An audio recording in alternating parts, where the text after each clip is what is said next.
What's up, y'all? It's Mr. Canada. In this video, we're going to learn how to solve linear equations that require 4 or more steps to solve. We will learn the techniques that will make you successful to start breaking these problems down into the simplest terms. So let's go ahead and get started. So before we even start solving anything, let's talk about the techniques that we're going to be using to start breaking down these equations real, nice, and simple. So one of those techniques is that we want to keep in mind that if you can distribute, basically if you see any parentheses in your problem, I would always advise to do that first. So always distribute as your first step if you can. So that means that if you don't see parentheses, you don't have to worry about distributing anything, but make that your first priority. So let's say that after you distribute, what should we focus on next? After you distribute, the next focus should be is that you want to simplify each side of the equation. And now, basically that means that we're going to work on the left side or the right side first and then work on the side we didn't. And basically the way to go about simplifying it is that we're going to be simplifying by combining like terms. So combine like terms.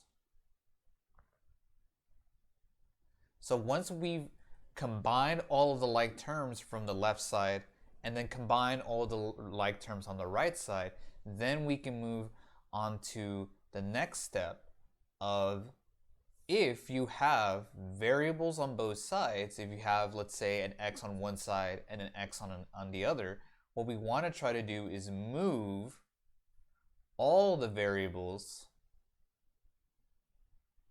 to one side.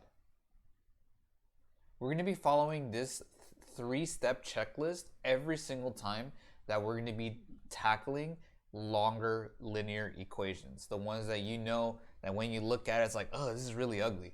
We're going to be learning, applying these techniques over and over again, and they're asking ourselves, can we do 1, 2, and 3? And it's okay if you go out of order, because sometimes you're not going to end up distributing, sometimes you don't have to combine like terms, and sometimes all the variables will already be on one side. So we're going to go ahead and look into our first example. So here's a linear equation. We're going to be solving for x here, which means we're going to be isolating the variable, keeping x by itself. Now, let's see if we can distribute here. Well, there are parentheses here, so we can distribute.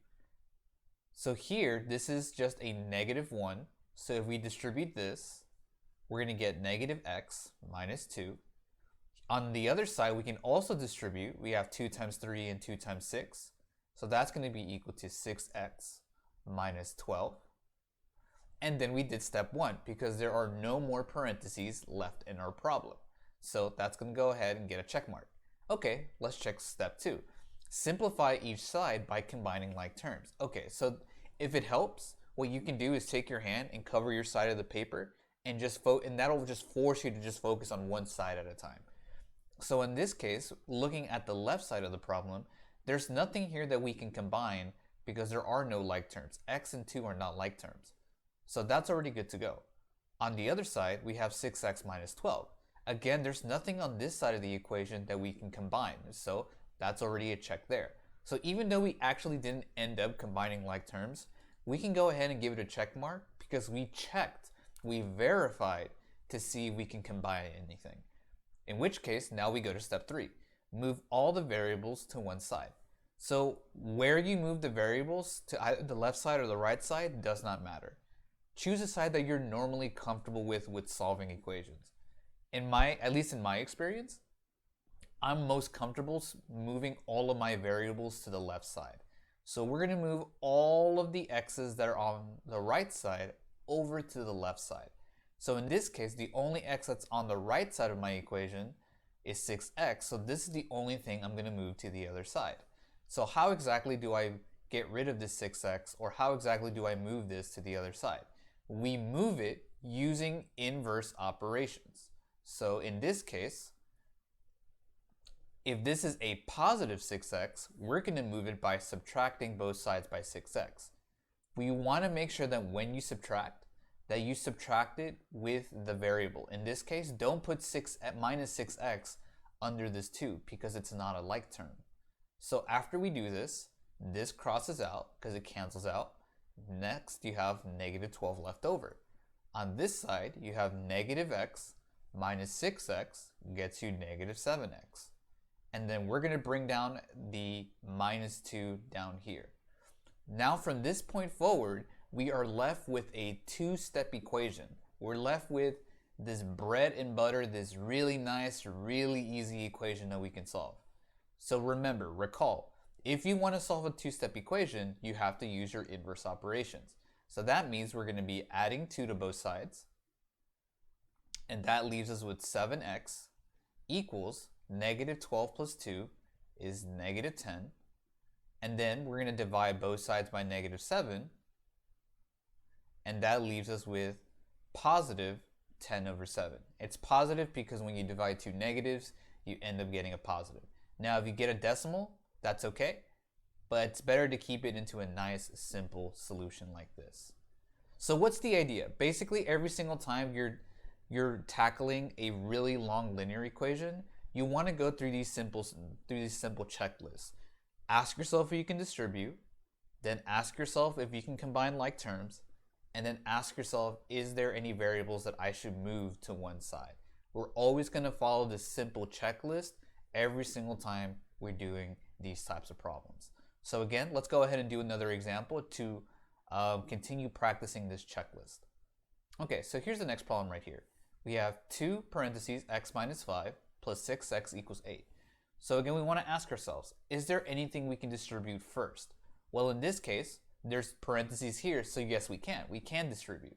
We're going to distribute the 2 to the x and the 5. So 2 times x is 2x, 2 times 5 is 10, and then we're going to bring down everything that we didn't mess with. So plus 6x equals 8. Now from here, let's answer the second question. Let's simplify each side one at a time. Is there anything on the left side of the equation, this side over here, that we can combine? Absolutely. Here we can combine 2x and plus 6x. So 2x plus 6x is going to get you 8x. And now from here, what we're going to do is bring down anything that we didn't work with. So in this case, we're going to bring down the minus 10. And here, we're going to bring down the 8. Now, is there anything that we can work with on the right side? Is there any like terms? No, because it's just 8 by itself. So that's okay. That's already a check for the like term checklist. Now let's move on to the next thing. Can we move all the variables to one side? Well, look at both sides of the equation. There's only one variable available to us right now, and it's already on the left side. So that's already a check mark. We don't have to move all the variables because there's only one variable available to us at this moment. So from here, what we can do is now solve the equation using our last two steps. We're going to be adding 10 because that's the inverse. Here that leaves us with 8x equals 8 plus 10 is 18. Now if we divide both sides by 8, we can simplify this. 2 goes into both of them, so that will be 9 over 4. Or if you'd like a decimal, that would be, what would that be? That's 2.25. So that'll be your answer. So again, in this case, the third point in our checklist didn't really come up because all the variables were already on one side, but we did everything else. Remember, always ask yourself these 3 questions. Can we distribute? Can we combine? And can we move all the variables to one side? This is the secret 3 steps that you can do to start tackling those longer and longer linear equation problems. Okay, let's go ahead and do another one here. So in this case, we have negative 8 plus 3 minus 2x is equal to negative 6 plus 3 minus 4x. Okay, let's ask ourselves the first question. Can we distribute anything? Well, there are no parentheses anywhere in this equation, so no, we can't distribute anything. So we're just going to go ahead and put a check mark next to the distribution checklist because we verified that there is no distribution. Let's go to the second thing. Let's go ahead and simplify one side at a time by combining like terms. Let's start on the left side. Is there anything on this left side of the equation that we can combine? In this case, we can combine negative 8 plus 3. So when you combine this, This will get you -5, and then we're just going to bring down the minus 2x. That equals, now let's check the other side. Is there anything on the right side of your equation that you can combine? In this case, we can combine -6 and -4x. So when you combine those, you end up getting -10x, and we're going to go ahead and bring down that +3. So now we simplified each side. And how do we know whether we're completely done here? Well, there's nothing else on this side of the equation that we can add, and there's nothing on the right side of the equation that we can also add. So we're good to go. We did the combining like terms step. Well, let's move on to the third step. Can I move any of my variables to one side? In this case, we do have an x on the left side, and we do have an x on the right side. So you have to decide which variable you want to move. In this case, what I'm going to do is just go ahead and move the 10x because I feel more comfortable working with all of my variables on the left. So I'm going to move my 10x by adding 10x on both sides as an inverse operation. If I do that, I'm left with -5. -2 plus 10 is +8. On this side, this cancels out because they're opposites. And all we're left with here is a +3. Now that we're left with these last two steps, let's go ahead and use our inverse operations. Now you might notice that this one's a little bit out of order compared to the ones we did before, but remember that this right here is your division step. You don't want to move that by any means necessary. You want to keep it exactly where it is.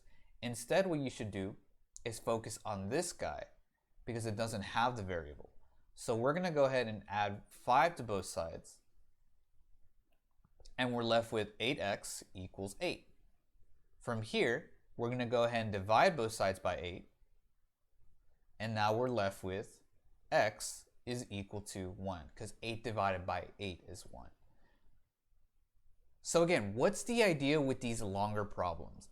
The idea with these longer problems is that you kind of want to give yourself a checklist, something that you can keep yourself organized to make sure that you've done each step correctly.